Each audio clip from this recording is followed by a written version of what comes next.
অনেক দূরে পাহাড় আর জঙ্গলে ঘেরা এক ছোট্ট গ্রামে থাকত রাইনা নামে এক মিষ্টি মেয়ে। সে ছিল খুবই কৌতূহলী আর সাহসী। রাইনার মা মারা গেছেন ছোটবেলায়, বাবা মাটি কামার কাজ করতেন। রাইনা সারাদিন ফুল কুড়িয়ে নদীর ধারে বসে আকাশ দেখত আর ভাবত, কোথাও কি সত্যিই পরীরা থাকে। একদিন রাইনা পাহাড়ের পেছনে এক অজানা বনের দিকে চলে গেল।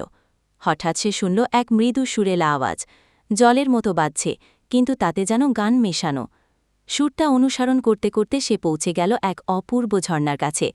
সেই ঝর্ণার জল রূপোর মতো ঝকঝক করছিল।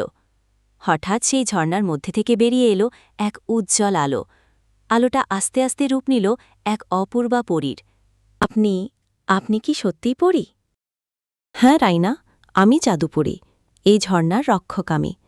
তোমার মতো সাহসী আর নিষ্পাপ হৃদয়ের মেয়ের জন্যই তো আমি অপেক্ষা করছিলাম। শত বছর পর কেউ এখানে এসেছে। তোমার হৃদয়ে ভালোবাসা আর সাহস আছে, তাই আমি তোমাকে এক উপহার দিতে চাই। আপনি সত্যিই পরী? আমাকে উপহার দেবেন? কেন? আমি কিছু চাই না, আমি শুধু জানতে চেয়েছিলাম পরীরা সত্যিই থাকে কিনা। কারণ তুমি নিঃস্বার্থ, কল্পনাপ্রিয় আর প্রকৃতির বন্ধু। এই ছোট্ট বোতলটাই আছে জাদুর জল। তুমি যদি এটা তোমার গ্রামের কারো দুঃখে ব্যবহার করো, তার দুঃখ দূর হবে। কিন্তু মনে রেখো, এর ক্ষমতা মাত্র একবারের জন্য।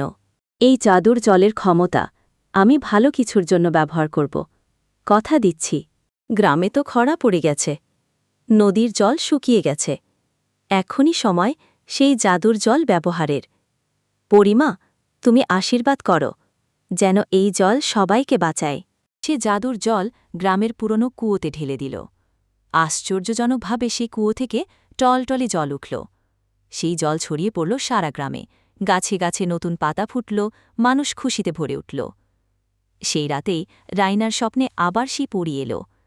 বলল, তুমি নিজের জন্য কিছু চাওনি, অন্যের দুঃখ দূর করেছ, তাই আমি চিরকাল তোমার হৃদয়ে থাকব। তুমি শুধু একটা শিশুই নও, তুমি এক সত্যিকারের নায়িকা। রায়নাকে এরপর সবাই পরীর বন্ধু রায়না বলে ডাকতে লাগল।